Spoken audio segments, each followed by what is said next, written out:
بسم اللہ الرحمن الرحیم۔ جمعہ کے دن بیٹے بیٹے مالدار ہو جائیں۔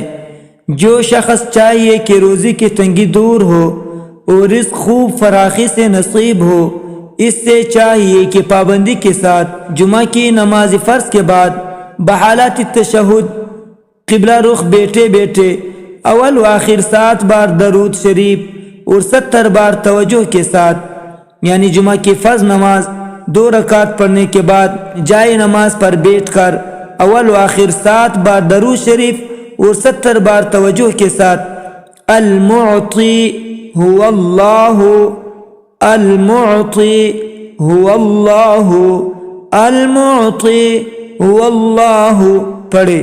انشاءاللہ تعالی رزق کی تنگی، رزق کی پریشانی، معاشی پریشانی، رزق کی کمی، یہ جو مسائل ہے اللہ جل شانہ دور فرمائیں گے۔